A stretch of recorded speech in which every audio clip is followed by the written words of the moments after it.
Welcome to the Best Ever You show. I'm Elizabeth Hamilton-Guarino. I'm looking up and now I'm looking at you, Mark. There you go. We're getting it down. This is day 2 of video interviews on Zoom. And I called my first person a victim instead of a guest. Victim? A victim, yeah. Yeah. A victim too, you're it. Oh, wait a minute. Yeah, no. I love it. Anyway, Mark C. Crowley is with us. His website is the same. And you're the best-selling author of Lead from the Heart. And I'd love to hear more about your book because it's all leadership and just amazing. And on Twitter, I love following you on Twitter too. So here we are. Take it away. Well, thank you. Yeah. So a blank slate. This is right here. Tell us your life story, Mark. I'll sit back. So, I think, I'll start off by saying this, that the goal of the book is to persuade people that the way we have traditionally managed and led people at work is fundamentally flawed. That it not only does great harm to people, and I'm hoping just people hearing that sentence automatically go, I don't care what everybody else is going to say after that. I know he's right because I'm not happy, or I'm not engaged, or my boss is really not that caring and supportive, all those kinds of things. But ultimately, that if we understand that the way we're managing is harming people, and that has a direct consequence, meaning that people are going to do less for you as a result of you harming them, intentionally or unintentionally, that if you're open to change, that my book is written to say, not only do we need to change, but here's the methodology, here's the recipe, here's how we go about doing this in a way that is much more human, much more natural, much more aligned to who we are as people, much more supportive of people, and ultimately drives better performance. So it's like we don't have to exploit people. We don't have to take advantage of people and squeeze people in order to get performance out of them because we think that's the way to drive the most profit. If I pay you a little, if I make you work long hours, if I squeeze and squeeze and squeeze you, all of the rewards of that are going to come to me. And we think that's a brilliant strategy. And it's so paradoxically stupid because anytime you harm people, people are going to harm back. Unconsciously, they're going to reciprocate. They're going to give less. They're going to be less committed. They'll take the next job if somebody offers it to them, or they won't, in universal language, put their heart into their work. So the big picture is that I learned through my life experience that there's a far more effective way of managing people. And then in the process of writing the book, I started to look for research to say, is there any validation for what I fundamentally believe to be true? And ultimately, what I found was so unbelievable, like experiences that made me cry. I know that sounds like you lost me now. No. Stay with us. A guy who's crying. Right? So just, suck it up. The point is that it moved me because I realized I'm not here just to be another talking head about leadership. I'm here to say there's a better way of managing people that will make us all better. And if you listen to it and you understand the science of it, you're going to go, why haven't we been doing this forever? Because this is what I've always wanted. And the reason is because we have it locked in our mind that people don't want to work. They won't work hard. I had a medical doctor who has a huge consulting firm called Cohen Brown. And for like $500,000 or more, they went into every bank in the United States and sold their methodology that was based on this philosophy. Nobody will work as hard as I can make them work. That was what this is. And every bank bought it, said, yeah, you're right. People don't want to work. They don't want to commit themselves. We need higher productivity. And so it was a massive scheme to manage the hell out of people. And guess what? Early results were incredible because you got everybody focused. You would have everybody on a call on Monday saying, I'm committing to doing this week. And then Wednesday you have another call and saying, Elizabeth, how you doing on that commitment? Then Friday you had to declare you make it. Yes, right. And then, and then Monday it starts all over again. Well, guess what happened? The results were phenomenal because people were being managed by fear and intimidation and conforming to this methodology. But it was so unsustainable that people started getting sick and people became, they just like breaking down. And then all of a sudden the productivity fell away, because it was so contrary to what human beings need in order to thrive. So this guy would go bank to bank and go, look at their results. All we did was, 2 months later, look how much better they were. And they're like, oh, sign us up. We'll write you $1 million check. And they've ruined the whole culture of these banks to bank. And they're still in operation as far as I understand, because we still believe that's the way we get productivity out of people. Pay them as little as possible, squeeze as much out of them as possible. It's all this idea that the way it will work for me to succeed as a CEO or as an organization is to take more from people than we give. And ironically, it's just the opposite.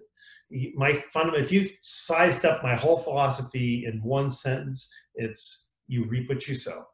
Either way you want to go, you reap what you sow. Yeah. Well, and I think you have so much experience you have this financial services background for years and years and years, and successful. Yeah, no. Years and years. Years and years and years. We're aging as we speak, aren't we? Exactly. But it's 25 years of experience, and that really means something, because you were managing people and managing people successfully with this philosophy that might not have been written yet in book format, which now is, so we know. Exactly. But you want to tell us about that, because it works. Yes. So I won't go to the details of this, except to say that I had a very corrupt upbringing, where I was psychologically abused to the extent that my whole self-esteem had been beaten down in a truly profound and very, very destructive way. Right. And then I got kicked out of the house when I graduated from high school, and without any financial support, emotional support, I was done. And so I had no, parents to go back to. My mother had died. This was really a result of my father. And so it influenced me to realize that I missed out on a lot of things. I missed out on love and direction and somebody who had my back and somebody who encouraged me and say, you're going to make it, you're going to be okay. And here, let's sit down and figure out what classes you're in, what are you learning, and taking an interest and all those kinds of things. And so when I finally got through college and I was ready to graduate, I started to see what my friends were going to be doing. I started seeing what they were going to be doing next. And a lot of them were like, I'm applying to Harvard and going to go to business school. And I was like, I'm not that guy. I'm like, I'm lucky as hell to graduate from this place, but I wasn't. I was already doing the work. I was truly capable and truly competent, but that was my mindset because I'd been beaten down so much. Like, Harvard, I couldn't, if I reapplied to this school, I went to one of the top public schools in the country, I'd never get into this place. That's how badly beaten down I was. Right. And so, I felt inferior, and I felt inferior because of how I was taught, but also what I missed out on. And so when I started to manage people without realizing it, totally unconsciously, I think I fantasized about how much more successful I could have been as a human being at that point in my life had I been given all those things. And so the pivot was, I'm going to give them to the people that I manage. And I really, truly thought everybody managed this way. So I just started caring about my people, taking an interest in them, teaching them. I would read a book over the weekend, and then I would type up the notes, and then I would give the notes to everybody. And they're like, thank you. I don't have to read the book, but they're learning. And I teach them whatever I learned. And I made this investment in people. And so every business that I was being given responsibility for running took off. So they kept giving me more and more promotions. And ultimately, I got into these roles where, I was having so much impact that I could start to see that, wait a minute, I'm really doing this in a very different way. In fact, I had a woman that worked for me for many years say, you realize you're managing people very differently. And it was only then, in my 40s, that I realized, I put the pieces together and went, oh my God, like every way that I've been managing people is a direct response to the way that I grew up. So the long and short of it is that as a result of that upbringing, it influenced me in a very weird and profound way to manage people in a very, very different way. But because of the success that I got and all the experience that I had with it and seeing how it worked for, didn't matter what job or what education, male, woman, etc., everybody universally responded to the same thing. And I kept getting great performance out of people. And so once I fully understood that in writing the book, I was speaking truth. I'm not speaking academically like we've done this research and so this is the way it's going to work. I'm saying, no, this is the way it's going to work because I proved it over and over and over. And I have the research to validate what I already know to be true. So interestingly, here's my book. Yeah, you got to hold it up. You got to hold it up higher. So that's the book. The first half of the book, I never intended to write. I wanted to just say, do these things and you will get profound performance out of people. And so I'm doing this and I've got all my piles ready to start writing. So I've done everything that I want to do, I'm ready to go. And I'm having a conversation with a friend of mine who knows my journey. He knows what I'm up to and he knows what I'm trying to do with the book. Yeah. And so he goes, so where are you? And I said, well, I've done everything that I wanted to do. I've outlined it all. All I need to do is write it. And he goes, so what are you going to write? And I go, well, I'm just going to say, do these 4 things and do them in sequence. And that's going to be enough. And he goes, it's probably not going to be enough. And I said, what do you mean? He goes, well, you're going to explain why they work, right? And I said, what do you mean? And he goes, well, people are going to think you needed a shitty childhood in order to lead this way. And I was like, it never even crossed my mind. And I knew he was right the instant he said it. It was like, I thought people would just say, he's a credible guy. This is credible information. We're going to trust him. So instead, what I ended up doing was spending another 15 months going and looking for research to validate what I already knew to be true.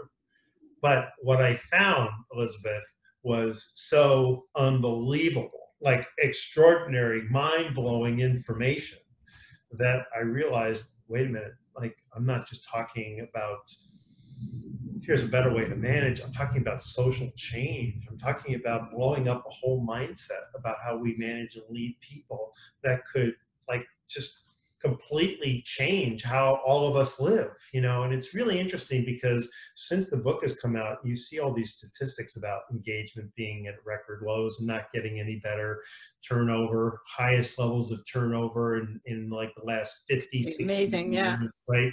Mental illness is going like this in this country, and you go, people want to go, well, that's because of social media. I'm like, well, most people aren't on social media. That's not really it. It's because of how people are working and how we ask them to be on work at 24/7 now with their, with their cell phones. And, could you just get on a call? And, I know you're having dinner, but I really need an answer, right? I know you're on the soccer field, but, could you just, like, on top, exactly. On top of all the stress that we're already living, we're never getting a break and all of these kinds of things. And so I look at this and I go, God, all I'm getting is this printing press of validation that it's getting worse, not better.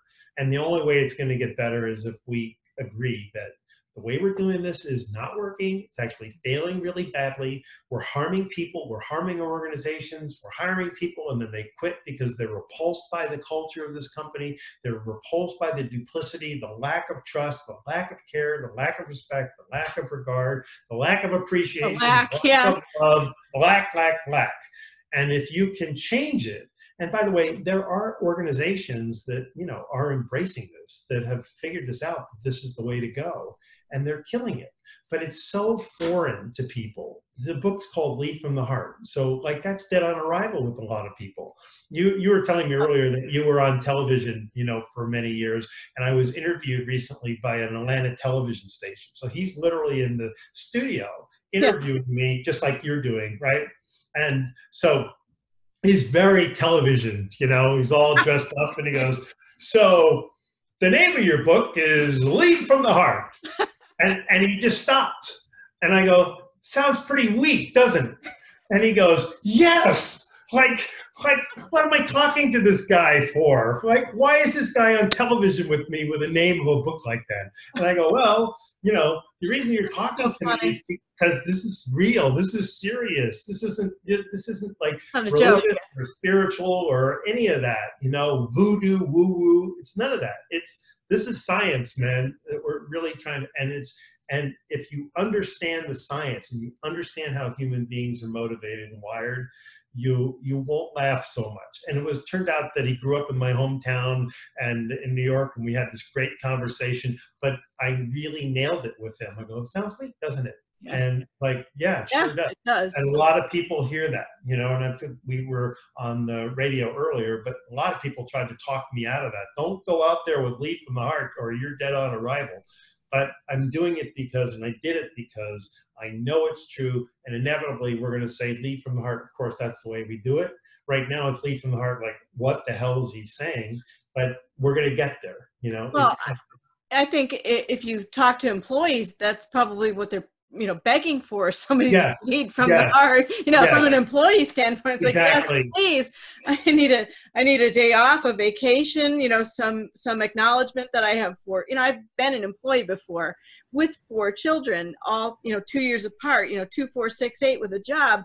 I'm like, I'm really tired. I don't know, maybe I should quit or go part-time or what. I mean, there's so many facets of a human being that come into the office with them. You know, wherever you go, you're taking yourself with your whole life. It doesn't. You still have to do work, right? Yeah. We still have to go to work and earn a living. And this isn't like lowering the bar and it's like, oh, Elizabeth, you have 4 kids, so I don't expect. Poor baby, yeah. Don't worry about meeting your deadlines. No. This is to say that you're going to have to meet your deadlines. In fact, I have higher standards for you than most bosses. But at the same time, I'm going to make sure that I know who you are. And if there's something going on in your family, if I can make an accommodation for you. You know, I had managers, like senior people, and like, I don't care when you come in and go home. I don't. And they were like, well, how could you not? And I said, well, first of all, you have a business to run, so your customers are going to notice it if you're not there. Second of all, you have employees. They're going to resent you if you're not there, right? And third, you've got goals. So if you're not there, you're not going to hit your numbers or whatever expectations, right? So, but the big picture is, if you want to come in 15 minutes later because you want to take your kid to school, great. Yes. Go do that, right? Yes. And so, you know, now we're moving into remote work, and most people are not giving people opportunities to do remote work because they're afraid that Elizabeth is going to shirk. She's not going to do her job. Yeah, by the pool. Yeah. I can't see her. Right. Exactly. Yeah, boss. You know, it's like floating around. Margarita, honey. You know, this is what, you know, this fantasy. And what I found is, if you hire people and you give them rewards tied to their performance, so there has to be something in this, and you say to them, I mean, I have a guy who's redoing my website. And so he's a very talented guy. And so I said, you know, what do I need to know about you? And he goes, well, first thing, you're not going to be able to get a hold of me before 11. And I said, oh, okay, meetings, you know, stuff like that, client stuff. And he goes, no, because this is the way I work. I come into work around 11 and I tend to work till about 11. That's how I work. And I'm like, yeah, whatever, exactly. Now that I know that. But that's weird for some people, right? They go, oh, you know, but he's a massively creative guy, and this is what he does. And I'm like, I don't care when you just make me a great website. That's all I care about, you know? And so you have to have your meetings, and you have to tell them what you want, and you have to do all those kinds of things. But if we understand that people are principally motivated to do good work, and you hold people accountable, then all the rest of this nonsense of, I need you to be here 8 o'clock, because 8 o'clock is when we start, is really kind of a very arbitrary, unnecessary, and harmful thing. Because, you know, if you have 4 children, you've got to feed them, and you got to get them to school, and you've got to get them dressed, and you want to send them and give them a hug and a kiss, and, you know, get them on the right buses or take them to the right schools, and all of that kind of stuff. And if somebody were to say to you, look, not everybody has 4 children, but you have 4 children, so if you want to get in here at 8:45 so you can take your kids to school and stay an extra, you know, 45 minutes at the end of the day, would that help you? You're going to go, how do I hug you? You know, through the exactly. ether, right? So like, when I was in my 20s, I managed a group of 6 people at a company called Merrill Corporation, and I implemented exactly what you're talking about. And I'm just thinking about it now. It's all coming up because I was 20 and everybody else was maybe 40, 45. You know, they had I think I might have been pregnant out to here too. You know, one of those moments where you're like, I'm 25 and very pregnant, and you're 45, you have 4 kids, you know, just a whole different range of people. Like, how am I going to do this? Because I don't know their, you know, we sat down, like, tell me about your life. I need to know who you are, who your wife is, who your husband is, your kids, your everything. You know, we had one of those, who are you moments? And then what do you need? And it was, the requests were so, like you were saying earlier, I think you were saying on the podcast, the requests for what they were saying, what they needed were so doable. Yes. They were so doable. Like, I need to come in 10 minutes late on Wednesdays because whatever. I need to leave on Thursdays at 3:00 because I really want to coach my son's T-ball. I'm like, okay, you know, we've got a newsletter to get out. Can you do it? Yep. Okay. Well, then leave.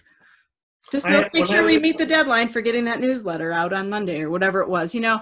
So doable if somebody maybe would just step back. But life-changing, like, yes. I mean, you're so grateful to them for that. When I was in college and under, you know, all that stress, so my life was basically wake up, go to school, leave school, go to work, Mine too, yeah. Go back to school to study, then the whole through. You know, no fun for the whole time. It was just, you're on that conveyor belt, basically just going on and on and on, right? Yeah. And so I was an English literature major, and in order to get a degree with English literature, I had to take a whole year of literature in a foreign language, which meant I needed to be fluent in another language. Oh, so I started pretty high bar, right? You know, yeah. We're not going to let you get away with learning English literature. We need you to learn it in another language. So the only time that I could take Spanish was 8:00 in the morning. And my college was about 30 miles away from where I was living and working. And so the class went from 8:00 in the morning to 9:50. And I was working in a men's clothing store, and at the time they didn't open up until 10:00 in the morning. So I had 10 minutes to go 30 miles, and I needed the class and I needed the job. And so I went to my boss and I said, I have to have this. Is there anything you can do for me? And he goes, just come in at 10:15. And I'm like, what? The profound, you know, yeah. But it was like our mindset is everything. Hey, I don't care about your school. I don't care. Like, hey man, the store opens at 10:00. Be here at 10:00. Don't take that class. Don't, you know, whatever. It's like, that's not my problem. But by making it his problem and solving it, I did everything for that guy. We're still friends all these years later. Oh. You know, I was never going to let that guy down. If he needed a favor or needed anything, I was going to do it. Like, there were times where it's like, hey, we're way behind goal. Can you have a great sales day or something? And like, I'll do whatever. Because I was so grateful to him, because it allowed me to graduate from college. That one little decision that he made, you know, I don't know when I would have taken that class. That's the only time that class existed, because it was interactive. You had to be with a whole group of people, and that's the time that they scheduled it. It wasn't like there was another one the next day or Saturday or whatever. And so it was just the willingness to say, I want to help you because I love you. I think you're great, you know, and I want to make sure you get where you want to get to. And we think we don't need to do that for people, or we begrudge it. You know, we compete with people like, I don't want you getting a degree. He didn't have a degree. He could have easily said, screw you, I don't care. So I had one of those. I sold men's clothing also all through college. I had a full-time job. I sold men's suits all through college, and ties and dress shirts and all that stuff. And I got fired because I had a class that competed with my schedule. So they made me choose. And I'm like, well, I'm choosing college. Sorry. Similarities we've got here. And we have a lot of similarities. But what a fantastic story, right? Because your trajectory was changed by an uncaring boss. You lost that job and had to go do something else. I worked for that company, and I worked for him for 4.5 of the 5 years that I worked for him while going through college. Yeah. So he got, and they, you remember, you earned nothing, it was No, barely it was making a living. nothing. But I was learning, and he was giving me he goes, hey, when you're here at night, I'm going to let you close the store. I'm like, what? I'm like 19 years old. You let me close the whole store? And he goes, yeah, you can do it. So I developed all this sense of myself, and all those experiences that I learned something that I'm able to leverage for the rest of my life. So basically, he got a lot out of it. I got a lot out of it. Where's the harm in letting me come in 10 minutes, 15 minutes late? Nothing. There was never, by the way, it was not like this lineup of 1 million people. Like that was the moment where everybody was in the store at 10 o'clock and where's Mark? We had nobody, nobody. we fantasize, right? Yeah. If you're not at your desk at 8 o'clock in the morning, then, the world's going to come to an end. And we have these constructs that are just, if you just take a seat back and go, how do you help this person? And by the way, still saying, Elizabeth, if you're going to come in 45 minutes after everybody else, you have to stay 45 minutes. So there's going to be that pain for you when everybody's going, okay, let's go for happy hour. And you're like, I got to stick around. Yeah. You don't look at me as your boss and say, well, they're going to happy hour. Can I go? It's like, I even offered to take a pay cut. I'm like, whatever. I just need this class to cut my pay, do whatever you want to do. So, but it ended up working out for me. Sometimes those moments do, because I thought, and I went back out to my car. I'm like, oh wow, I just got fired and I'm in college and I'm so broke already that, oh man, you're really mean to fire a struggling, starving college student. I mean, I'm starving at that point. Anyway, I wonder what company is it that I perceive as nice to people? Like, which one is that? I just thought in my head, and I'm like, I know where I'm going. I'm going to Walmart. I was a Walmart door greeter forever. Wow. Well, I mean, so I worked. That's interesting because that is not a company. That's probably last on my list is a company that cares about people. Yeah, go back 100,000 years. Yeah, when Sam Walton was running it. Okay. Yeah, and so I worked at Sam's Club. Okay. And was a door greeter, and then worked my way up through. Like when I graduated college, I even worked there for a little while as the marketing manager. I opened up new clubs all over Minnesota and all these things. But so, those moments sort of make you think about how you never want to be towards somebody. When you have those experiences, you think, wow, I'm never going to do that to somebody. I'm never going to treat somebody like crap like that. So there's a situation where bank that I was working was being acquired, and I was at a level, I was managing a big market, and there were probably, I think there were like 8 different people, some who had been in the same job but in a different market, and some people who had sort of similar jobs that are supporting the market but weren't running the market themselves. But nevertheless, 8 very qualified people. And so that meant 7 people were going to get packages, and their careers were going to be, who knows what was going to happen, right? So I go in and I have my interview, and I thought it went well, but there's 8 different people. And so when I got the job, the guy called me and he goes, you probably don't know this, but you didn't even need the interview. We'd already chosen you before you got here. And I was, of course, flattered, but also like, how could that possibly happen, right? And he goes, let's just put it this way. Everybody has a reputation, and we hire on reputation, not what people come in and tell us they're going to be in an interview. And your reputation, how you interacted with people at all levels, was exactly what we were looking for. And I thought, that's like that's the validation. You don't realize, I mean, we were talking earlier offline, and you live in Maine, and I live in California. And the number of common denominators in terms of experiences, people that we know, right? Yeah. And so, I mean, this sounds ridiculous, but I'm okay with that. Yeah. We're all connected. We're all connected. And so 6 degrees of separation and all that, people know you and so forth. And so what they did was they just got on the phone and they started calling people and saying, hey, do you know Mark Crowley? Yes. What would you say, about him? And all they needed to hear was 3 or 4 people saying the same thing. And it was like, just hire that guy and be done with it. you know? I love And so all those other people, whatever their reputations, it wasn't good enough relative to that. So it all adds up. It really does. And I think from a leadership standpoint, you really want people to work for you. You want people to want to work for you. So if you build this reputation of being a developer of people and somebody who's excited when they succeed, and you look out for them, and you're thoughtful and caring and all those kinds of things, what happens is that people start talking and they go, hey man, if you want to work in that company, go work for Mark Crowley, because this is what he does and this is what nobody else does. So every time I had an opening, you know, promote somebody into something else, or people would pluck them out of my market into something else, you know, which happened all the time. These people were really talented, but, you know, so I'd lose them. Then I kept like people going, hey, you know, so I always had like this lineup of people that wanted to come work for me. Well, yeah, because you're a developer of people.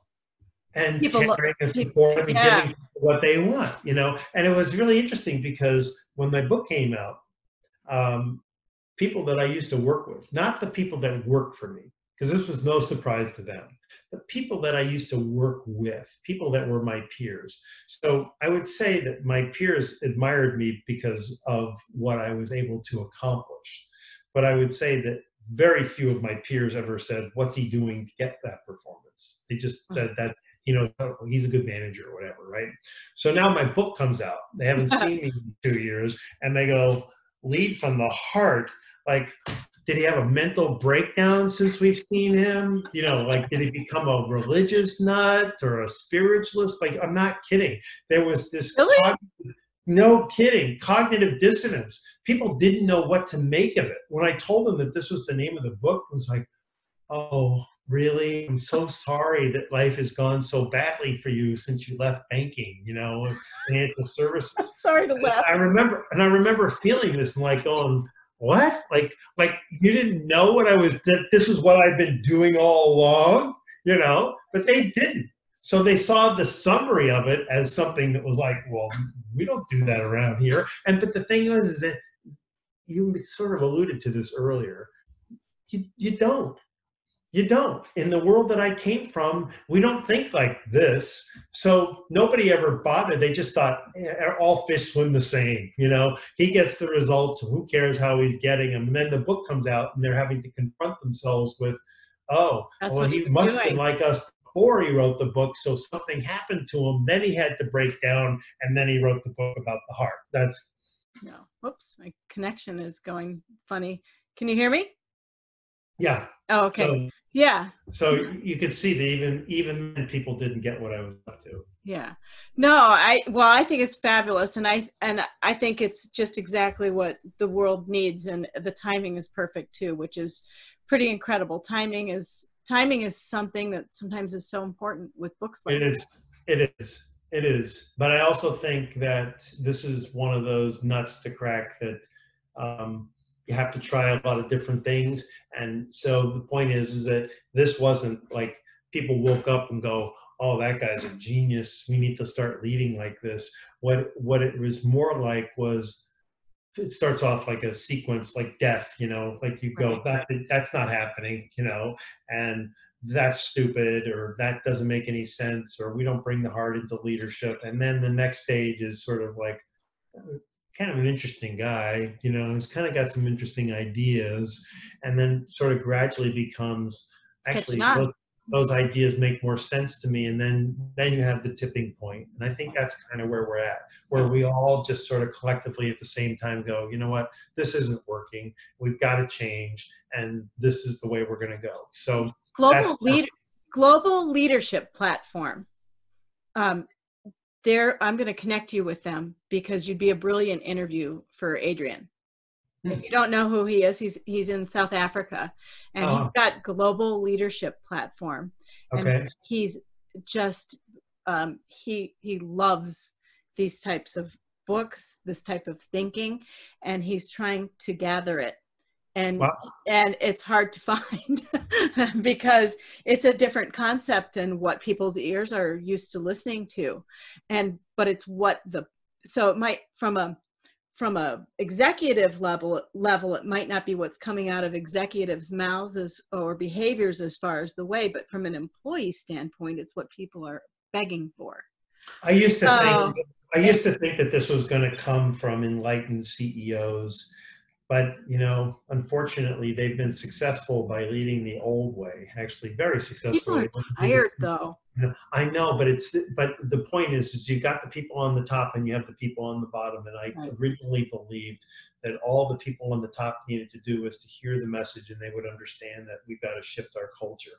But what happens is that they hear this message and they're so repelled by it because it doesn't match up to how they became successful in the first place. Right. They're the CEO or senior leaders and so forth. And so they're like, why would I want to change? Well, the reason, so then forget the nobility, that isn't going to happen. I really thought it would.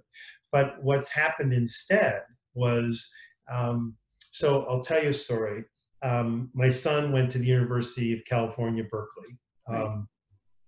And he was a water polo player, and they redshirted him, which means I had to pay 5 years of tuition and board instead of 4 without coach asking me.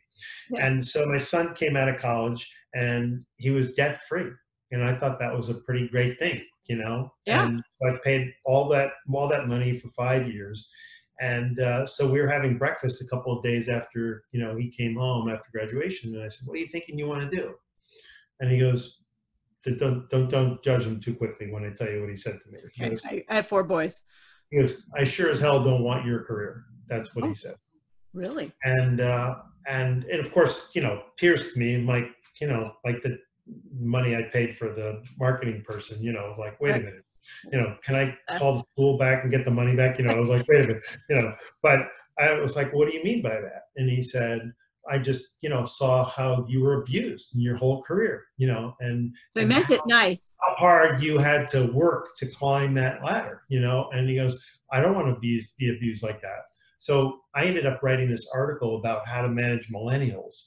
And I had talked to the Gallup people and had all their data. And then as I started to write it, I had this memory of this breakfast. And I was like, let's talk about how millennials became millennials, right?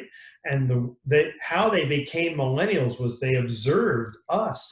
They, yes. And they looked at this and they were like, I'm repelled by this. I don't want to live like this. I'm not going to work for a boss that doesn't care about me and doesn't want to grow me and doesn't want to appreciate me. And so this article has been read like 800,000 times. And I would say probably like 999 of them were millennials saying, thank you, you get us, yes, give us this and we'll be happy. And so my son's insight was basically, I've been watching you, I've been observing you, and I don't want to live my life like that. And his whole generation doesn't want to live their life like that. And if we don't change our organizations and how we manage people. So one thing you triggered in this is that you can't fake this. You either care about people or you don't. It's binary. So if you don't care about people, go find something technical to do, or go find something that's non-supervisory, because you're not going to succeed. People feel it. It's all about the heart. And if you don't feel that they authentically care about you. So a lot of things that people have done is they've gone in with perks and they go, I know this sounds ridiculous and, but we're going to go in and give them a, kombucha and ping pong tables and, and they become cliche because that's fun. Right? Free food and free drinks and all that kind of stuff. It's fun, but that's not going to get people to commit more to you or your organization. It's the interpersonal relationship that they have with their boss. And the Gallup, I've had Jim Harder on my podcast. We've written several articles together. He wrote a book called It's the Manager, basically poking you in the eye, saying it's got nothing to do with anything else. It has to do with who you work for. It's not the culture, it's the person you work for. My first boss, when I graduated college, I called up the CEO of Merrill Corporation, and I said, I'd really like to come work for Merrill Corporation. He's like, oh, you would you? Right. I had no idea what I was doing. Like, yeah, exactly. And he said, this is a really interesting phone call, though. I'll see you. I'll meet you. I'll have a conversation with you. Call me after the holidays. I'm like, okay, because I was calling right toward Christmas, and I was wanting to leave Sam's Club basically and go do something else. So I called up John Castro at Merrill Corporation. What do they do? They're a financial printer in Minneapolis. Okay. On Energy Park Drive, right there in St. Paul, actually. And so I called and got the phone call, got his ear for, a minute or two or whatever. Call me after the holidays. I called and he said, okay, so we're going to meet you January, whatever it was, and meet me here at Merrill Corporation, and we'll just talk to you and see if we have something that you can do. I'm like, I don't know what I'm going to do, but this sure would be cool. I love your company. I love what you're doing. I've researched you, blah, blah, blah, blah, blah. So I drive up to Merrill Corporation, which is all glass. There's every window in the entire place. It's glass. And I'm in an old Subaru with both doors stuck. The windows Sliding out are the window stuck. like Daisy Duke. Yes. Yeah, visual. Right. In what I have is my nicest whatever I've got. So in order for me to get out of this car, I literally have to climb over the stick shift, roll the window down, reach out of the door, and go out the passenger. So there's no getting out of the car other than that. I'm like, oh my God, I hope nobody saw that. Yeah, Everybody did. Right. So I walk in and it's a mahogany room. And I'm like, oh my gosh, what did I just get myself into? My first dabble into the world of financial services, a financial printer, of IPOs, all that stuff, and it's a mahogany room. I'm like, oh no, so intimidating. And he's a little bit late, and he's talking to me about condensation on his windows in his house, and I'm like, I don't even know what that is. Kind of just clueless 20-year-old kid. I'm literally 20, and I just said, I really want a job. I want this, I want that. Please hire me. I'll clean the floors, whatever you want me to do. Here's what I'm sort of good at, kind of thing. Anyway, he ended up saying, thanks for your time, all that stuff. I get this call, and this gal says, apparently you are what all companies should hire. You're willing to do anything. You're willing to learn. You're willing to be coachable. You're willing to do this, that, and another thing. You just want to be here. I'm like, that's exactly it. And she goes, and it was a magnificent exit out of your car, by the way. Kind of thing. I'm like, oh no. Anyway, I got hired. Yeah, no. Anyway, I totally got hired. I got hired for $20,000. $20,000. And they handed me this manual to figure out and implement across the country, called the Edgar system, which is the way we, instead of filing paper like proxies, 10Qs, all the stock information and so forth, paper-wise to the Securities and Exchange Commission, that was the moment in the country where we were starting to file it all electronically. And so me and another girl, Chris Wickland, my boss, we were charged with implementing that, understanding it and implementing it. I think, when you're happy that you got this massive validation that you're like the classic person that we want to have here, being told that, I don't imagine that you had any background at all in this project. Nothing. But you do it well. You'll figure it out because you're motivated, you're excited, you're happy. They're like, they're trusting me to do this. It's like, and you go do it. And that's what we're talking about here. People will find ways to transcend their own fears and doubts about who they are and what they're capable of, and find that they have infinitely more potential simply because somebody said, you're like the kind of person we love. I'm like, okay. You're like, me? Yeah. But they were who these people were. This is such a cool moment for me personally. Thank you for this, because they were bosses like you. They were so cool.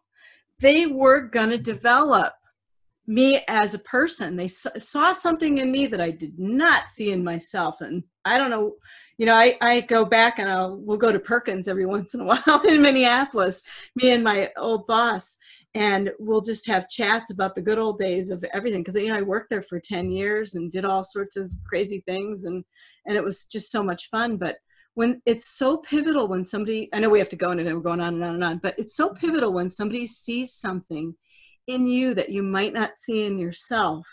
Also, that's such a cool part of leadership.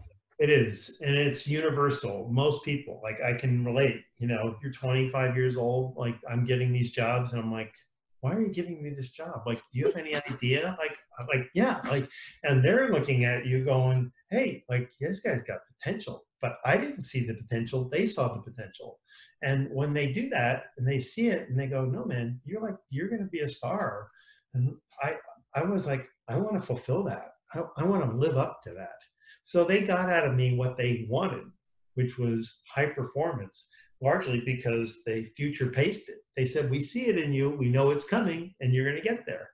And I think that's, if you had taken me out of that equation and had the same people just, like rotate all the employees through, and then, like number 500 employee comes in and go, well, we've seen 500 people today, but you have potential. And we think you're going to be great. Like number 502, we think you have potential. If you just did that with people and it was authentic, there's a Geico ad where the Pinocchio is going, you have potential.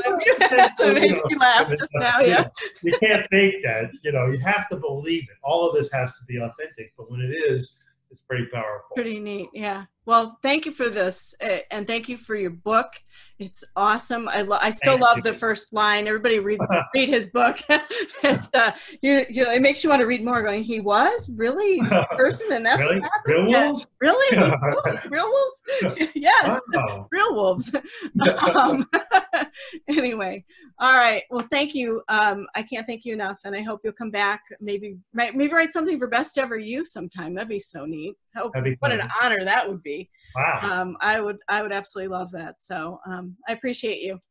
Thank you very, very much. It's been an honor to be with you. I've really enjoyed my morning with you. Yeah, it's the no way kind of radio and TV. All right. Exactly. All right. Thank you, Mark. You're welcome. Bye-bye. Take care. Thanks, everybody, for listening to the Best Ever You show. I don't know how to end this still. Take care.